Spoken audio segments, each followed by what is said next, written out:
ఈరోజు 36వ రాష్ట్ర కేబినెట్ గౌరవ ముఖ్యమంత్రి రేవంత్ రెడ్డి గారి అధ్యక్షతన సుదీర్ఘంగా అనేక విషయాల మీద చర్చించుకోవటం జరిగింది. ప్రధానంగా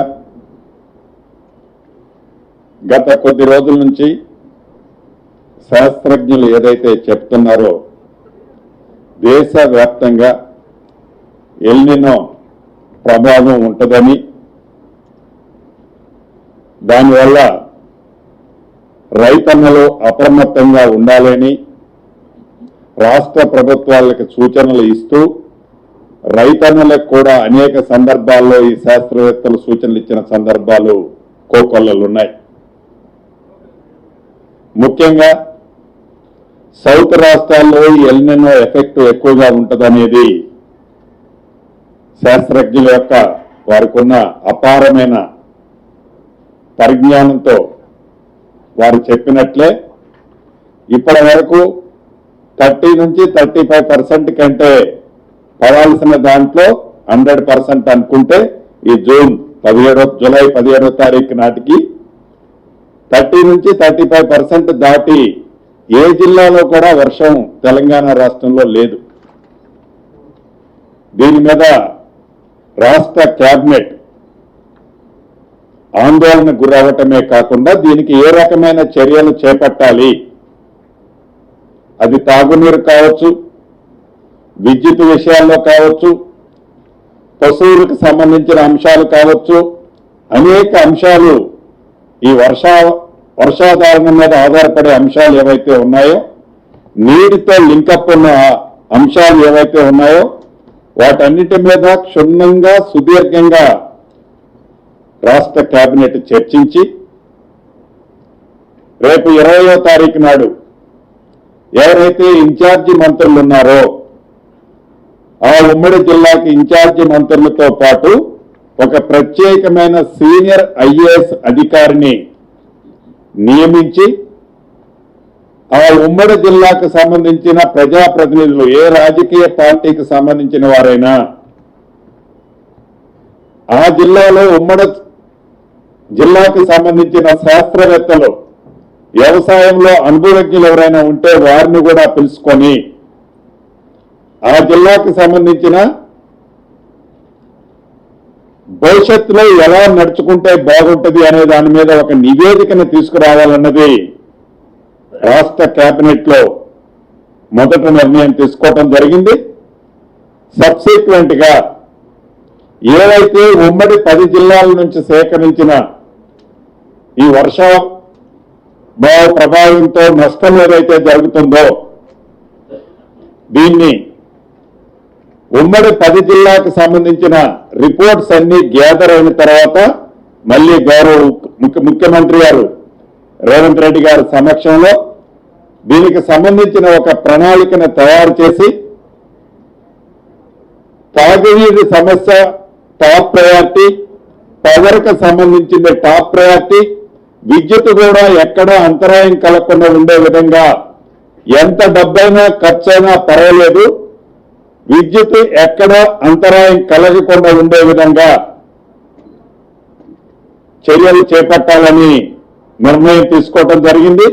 ఈ ఉమ్మడి 10 జిల్లాలకు సంబంధించిన రిపోర్టు వచ్చి గౌరవ ముఖ్యమంత్రి గారి సమక్షంలో నిర్ణయం తీసుకున్న తర్వాత ఈ ఆందోళనకరమైన పరిస్థితి ఏదైతే రైతన్నులకు కానీ రాష్ట్రంలో ఈ వర్షానికి సంబంధించిన ఈ కరువుకు సంబంధించిన ఆందోళన పరిస్థితిని కేంద్ర ప్రభుత్వానికి నివేదిక పంపి కేంద్ర ప్రభుత్వ బృందాలను కూడా రాష్ట్రానికి ఇన్వైట్ చేసి రాష్ట్రాన్ని తక్షణమే అన్ని రకాలుగా ఆదుకోవాలన్నది కూడా చర్యలు చేపట్టాలని రాష్ట్ర కేబినెట్ ఈరోజు ప్రత్యేకంగా దీని మీద ఫోకస్ పెట్టి సుదీర్ఘంగా చర్చించడం జరిగింది.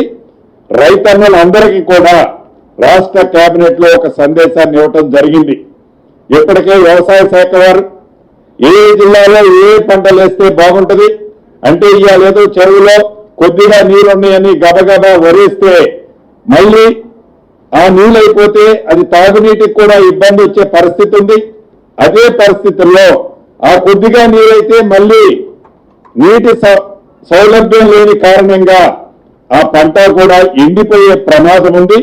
దీన్ని దృష్టిలో పెట్టుకొని ఇప్పటికే వ్యవసాయ శాఖ ప్రతి జిల్లాకి ఆల్రెడీ ఏ పంటలు వేయాలన్నది, ఆ పంటలకు సంబంధించిన విత్తనాలను కూడా ఫుల్ ఫ్లెడ్జ్ లో ఏర్పాటు చేయాలన్నది కూడా చేశారు. ఇంకా ఎక్కడైనా షార్ట్ ఫాల్ ఉంటే వాటిని కూడా పురమాయించాలని గౌరవ ముఖ్యమంత్రి గారు సూచనలు సలహాలు ఇవ్వటం జరిగింది. అదే రకంగా దీనికి ఏదైతే ఇక్రిసాట్ లో కానీ మిగతా శాస్త్రవేత్తలు అపారమైన అనుభవజ్ఞులు ఉన్నారు, దీంట్లో వారందరినీ కోఆర్డినేట్ చేయడానికి రాష్ట్ర ప్రణాళిక మండలి వైస్ చైర్మన్ చెన్నారెడ్డి గారి సారథ్యంలో ప్రతి ఉమ్మడి జిల్లా 10 జిల్లాలు ఏవైతే ఉన్నాయో ఆ జిల్లాలకి ఈ సైంటిస్టులు, సీనియర్లు, అనుభవజ్ఞులు వారి సూచనల్ని తప్పకుండా జిల్లాకి వెళ్లి ఈ కోఆర్డినేషన్ తీసుకొని వాళ్ళందరికీ రైతులకి మరింత అవేర్నెస్ కల్పించే విధంగా చర్యలు చేపట్టే విధానికి కూడా ఈరోజు ఇక్కడ నిర్ణయం తీసుకోవడం జరిగింది. అదే రకంగా ఈ ప్రభుత్వం రాకముందు నుంచి ఎన్నికల్లో కూడా ధరణి మీద అనేక అనుమానాలు, అనేక సమస్యలు, అనేక ఇబ్బందులు భూములున్న ఆసాములు పడ్డ సందర్భంలో ఆనాటి పిసిసి అధ్యక్షులుగా ఈనాటి గౌరవ ముఖ్యమంత్రి రేవంత్ రెడ్డి గారు కానీ, ఆనాటి ఫ్లోర్ లీడర్గా ఈనాటి ఉప ముఖ్యమంత్రి బట్టి విక్రమార్క గారు కానీ అనేక మంది ముఖ్య నాయకులు ఆ వేదిక మీద ధరణి గురించి అనేక సందేహాలు, అనేక విషయాలని ప్రజలకు తెలియజేయటం జరిగింది. లక్షలాది మంది భూములున్న ఆసాములు కూడా ఆ ధరణితో పడ్డ ఇబ్బందులు చర్చించడం జరిగింది. తదుపరి రాష్ట్ర ప్రభుత్వం గౌరవ ముఖ్యమంత్రి రేవంత్ రెడ్డి గారి నాయకత్వంలో ఏర్పడిన తర్వాత ధరణి స్థానంలో భూభారతి అనే ఒక కొత్త చట్టాన్ని తీసుకొచ్చి ఆ చట్టంలో ఏవైతే ఇబ్బందులు ఉన్నాయో ప్రతి ఇబ్బందిని పరిష్కరించే విధంగా ఈ భూభారతి చట్టాన్ని మార్పులు తేవటమే కాకుండా విధి విధానాలు కూడా ఏర్పాటు చేసుకోవడం జరిగింది. ఈ 2020 అక్టోబర్ 29 నుంచి ధరణి పోర్టల్ స్టార్ట్ అయింది. ఈ ధరణి పోర్టల్ స్టార్ట్ అయిన దగ్గర నుంచి ఇప్పటి వరకు అసెంబ్లీ సాక్షిగా ప్రతిపక్షంలో అడిగిన కొంతమంది సభ్యులు అడిగిన దాన్ని దృష్టిలో పెట్టుకొని ఫోరెన్సిక్ ఆడిట్ వేయాలని కోరారు. ఫోరెన్సిక్ ఆడిట్ వేశాం. కేంద్ర ప్రభుత్వ సంస్థసే అప్రూవల్ ఉన్న కేరళకు సంబంధించిన ఒక సంస్థని ఫోరెన్సిక్ ఆడిట్ చేయడం కోసం నిర్ణయించి పైలట్ కింద సిద్దిపేట, మెదక్ 2 జిల్లాలను ముందు చేసి తదుపరి మిగిలిన రాష్ట్రంలోని అన్ని జిల్లాల్లో ఫోరెన్సిక్ ఆడిట్ చేయడం జరిగింది. ఏదైతే ఈ ఫోరెన్సిక్ ఆడిట్ జరిగిన తర్వాత ఏదైతే ధరణికి సంబంధించిన యాప్ ఏదైతే ఉందో ఆ యాప్కు సంబంధించి అంతకుముందు టెరాసిస్ ఎవరైతే దాన్ని రన్ చేశారో ఆ టెరాసిస్ రన్ చేసిన వాళ్ళు, మెయింటైన్ చేసిన వారి దగ్గర నుంచి కేంద్ర ప్రభుత్వ సంస్థ అయిన ఎన్ఐసికి ఈ భూభారతిని పూర్తిగా వారికి హ్యాండ్ ఓవర్ చేశాం. ఆపరేషన్స్ అండ్ మెయింటెనెన్స్ చేసిన తర్వాత ఏదైతే పాత పోర్టల్ ధరణి పోర్టల్ ని యాజ్ ఇట్ ఈజ్ గా కొన్ని చిన్న చిన్న మార్పులు చేసి 32 మాడ్యూల్స్ ని 6 మాడ్యూల్స్ గా చేంజ్ చేసి దాంట్లో కొన్నిటిని సాధ్యమైన వాటిని సవరించి ఈ ఎన్ఐసికి హ్యాండ్ ఓవర్ చేశారు. తదుపరి ఎన్ఐసి రన్ చేయడం జరిగింది. ఈ రన్ చేసిన సందర్భంలో ఏవైతే ఈ ఫోరెన్సిక్ ఆడిట్ కానీ మిగతా సంస్థలు ఏవైతే ఇచ్చిన రిపోర్ట్ల ఆధారంగా తప్పకుండా ఎప్పుడైతే ధరణి ఏర్పడిందో ధరణి ఏర్పడి ఆ పోర్టల్కి సంబంధించిన టెండర్ దగ్గర నుంచి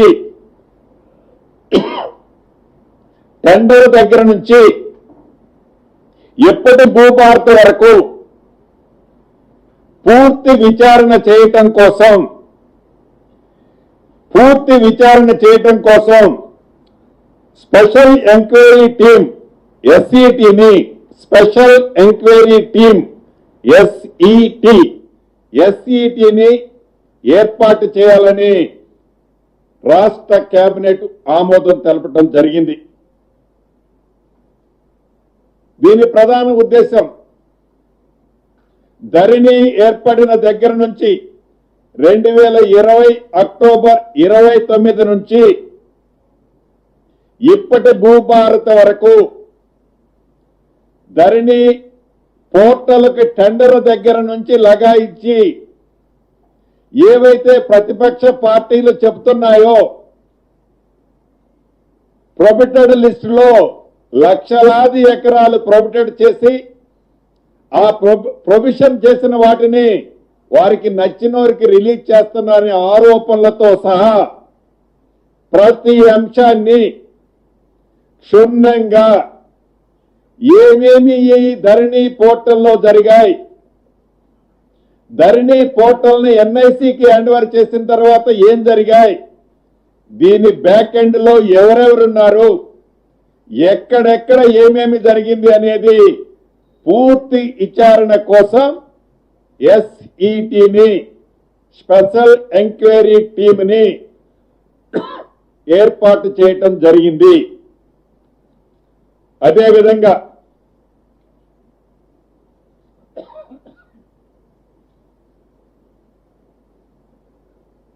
రెండు వేల మూడు నుంచి ఈ ఇంజనీరింగ్ వర్కులకు సంబంధించిన అంశం ఏదైతే ఉందో 94 జీవో, ఇది 2003లో ఈ 94 జీవోని ఆమోదించుకున్నాం. దాని తర్వాత సుమారు 23 సంవత్సరాల తర్వాత ఏదైతే ఈ 94 జీవో తర్వాత జీవో నెంబర్ 1 కానీ ఒక్కొక్క డిపార్ట్మెంట్ ఒక్కొక్క కార్పొరేషన్ వారి కన్వీనియంట్ కోసం వారి టెండర్ల సిస్టంలో మార్పులు చేర్పుల కోసం అనేక సవరణలతో వారు కొన్ని జీవోలు ఇచ్చుకోవటం జరిగింది. టెండర్ సిస్టమ్ అనేది ఒక పారదర్శకంగా లేదు. టెండర్ పిలవాలి అంటే డిపిఆర్ కావాలి, ల్యాండ్ అక్విజిషన్ మినిమం ఒక 70-75% కావాలి. ఈ డిపిఆర్ అడ్మినిస్ట్రేటివ్ అప్రూవల్ తీసుకోవాలి. టెండర్ ని యాజ్ పర్ సిస్టమ్ లో యూనిఫామ్ లో పిలుచుకొని భవిష్యత్తులో అది రివైజ్డ్ ఎస్టిమేట్లు ఇతరత్ర రాకుండా ఉండే విధంగా టెండర్ సిస్టాలు ఉండాలి. ఈ 23 సంవత్సరాల క్రితం ఏదైతే మదర్ డాక్యుమెంట్ గా పిలువబడే 94 జీవో ప్రకారం టెండర్లు జరుగుతున్నాయో ఈ 94 జీవోకు సంబంధించిన అనేక మార్పులు వివిధ శాఖల్లో వివిధ ఇంజనీరింగ్ డిపార్ట్మెంట్లలో వారి కన్వీనియంట్ల కోసం మార్చుకున్నారో అలా కాకుండా టెండర్ సిస్టము ఇంజనీరింగ్ డిపార్ట్మెంట్ అనే ప్రతి వర్క్ సింగిల్ అంబరెల్లా కిందకి తేవాలని, దాన్ని ఒక చట్టం తేవాలని, ఆ చట్టాన్ని రాష్ట్ర అసెంబ్లీలో పెట్టి ఆమోదింప చేయాలని ఈరోజు కేబినెట్ లో నిర్ణయం తీసుకోవటం జరిగింది. ఏదైతే ఈ చట్టం చేసడానికి అనుభవజ్ఞులు, నిపుణులు, ది బెస్ట్ ఎక్స్పర్ట్స్ తో ఒక కమిటీని కాన్స్టిట్యూట్ చేసి కేంద్ర ప్రభుత్వ సంస్థలు అవి నేషనల్ హైవేలు కానివ్వండి, రైల్వేకి సంబంధించిన సంస్థలు కానివ్వండి, అనేక సెక్టార్లు ఉన్నాయి. ఆ టెండర్లకు సంబంధించిన నియమ నిబంధనలు వాటిని కూడా క్రోడీకరించుకొని భవిష్యత్తులో టెండరు అంటే ఏ డిపార్ట్మెంట్ లోనైనా ఒకే సిస్టమ్ లో ఉండే విధంగా ఒక ఫుల్ ప్లెడ్జ్ వ్యవస్థని ఎస్టాబ్లిష్ చేస్తూ జీవోని 94 జీవోని అవసరం మేరకు ఈనాటి సిస్టానికి ఉపయోగపడే విధంగా ఆ చట్టాన్ని ఆ జీవోని కరెక్ట్ చేయటం కోసం ఒక కమిటీని కాన్స్టిట్యూషన్ చేసే విధంగా ఈరోజు రాష్ట్ర కేబినెట్ తీర్మానం చేయటం జరిగింది. అదేవిధంగా రాష్ట్రంలోని మున్సిపాలిటీస్ లో, రాష్ట్రంలోని కార్పొరేషన్స్ లో కోఆప్షన్ నెంబర్లు 5 ఉన్నారు. ఈ 5కి ప్లస్ 1 ట్రాన్స్జెండర్స్ ఇవ్వటం కోసం కార్పొరేషన్లలో ట్రాన్స్జెండర్స్ ఇవ్వటం కోసం చట్టం 2019కి సవరణ చేయటం కోసం రాష్ట్ర కేబినెట్ ఆమోదం తెలపడం జరిగింది. అదే రకంగా గ్రామ పంచాయతీల్లో ఏవైతే ఆ గ్రామ పంచాయతీలకు సంబంధించిన నిధులని, ట్యాక్సెస్ రూపంలో వచ్చే నిధులని ఇప్పటి వరకు కలెక్ట్ చేసి ట్రెజరీలో జమ చేయాల్సి ఉండే, ట్రెజరీలో జమ చేసే సిస్టమ్ ఉండేది. ఈరోజు రాష్ట్ర కేబినెట్ అలా కాకుండా ఏవైతే ఆ గ్రామ పంచాయతీకి దగ్గరలో ఉండే నేషనల్ బ్యాంక్స్, జాతీయ బ్యాంకులు, సహకార బ్యాంకులలో ఏవైతే ఉన్నాయో నియరెస్ట్ పాయింట్ లో దాంట్లో డిపాజిట్ చేసే వసతిని ఈరోజు కేబినెట్ లో డెసిషన్ తీసుకున్నాం. దీనికి గాను 2018 చట్టానికి సవరణకు సంబంధించిన అంశాన్ని కూడా ఈరోజు కేబినెట్ లో ఆమోదం తెలపడం జరిగింది. చివరడానికి ముందు ఆనాడు జలయజ్ఞంలో భాగంగా చిన్న కాళేశ్వరం, ముక్తేశ్వరం ఎత్తిపోతల పథకం ఏదైతే ఉందో జలయజ్ఞంలో భాగంగా కాంగ్రెస్ ముఖ్యమంత్రిగా దివంగత నేత రాజశేఖర రెడ్డి గారి టైంలో స్టార్ట్ అయిందో, ఆనాటి రాష్ట్ర విభజనలో 10 సంవత్సరాలు పరిపాలించిన ప్రభుత్వం దాన్ని పూర్తిగా ఉద్దేశపూర్వకంగా విస్మరించింది. ఈరోజు కేబినెట్ లో, గత కేబినెట్ లో ల్యాండ్ ఎక్విజిషన్ కి క్లియరెన్స్ ఇచ్చారు. ఈ రోజు జరిగిన కేబినెట్ లో ఏదైతే ఈపీసీ వర్క్ గతమదుందో దాన్ని క్లోజ్ చేయటం కోసం కేబినెట్ ఆమోదిస్తూ ఫర్దర్ గా ఏదైతే బ్యాలెన్స్ వర్క్, ఎడిషనల్ వర్క్ ఉందో దాన్ని డిపిఆర్ ప్రిపేర్ చేయాలని రాష్ట్ర కేబినెట్ ఆమోదం తెలపడం జరిగింది. చివరిగా సహచర మంత్రివర్యులు లక్ష్మణ్ గారి నియోజకవర్గం, వారి కాన్స్టిట్యున్సీలో ధర్మపురిలో ప్రభుత్వ డిగ్రీ కాలేజీకి 29 పోస్టులని లక్ష్మణ్ గారి కోరిక మేరకు రాష్ట్ర కేబినెట్ ఆమోదం తెలపడం జరిగిందని తెలియజేసుకుంటూ మీ అందరి దగ్గర సెలవు తీసుకోవటానికి ముందు చివరిగా రాష్ట్రంలో ఉండే రైతన్నలు ప్రధానంగా మీరు గమనించాల్సింది, ఈరోజు ఏదైతే కనీ విని ఎరగని కరువు ఎల్నో పరిస్థితిలో వచ్చిందో దాన్ని దృష్టిలో పెట్టుకొని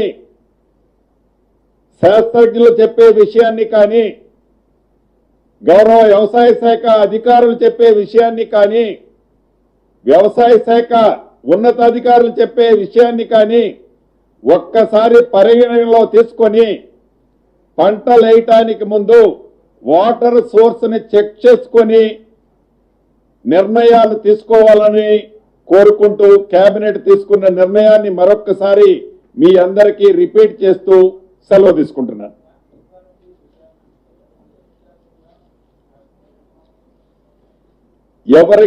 రేపటి వరకు, రేపు విచారణ జరిగే చివరి రోజు వరకు 2020 ధరణి ఏర్పడిన దగ్గర నుండి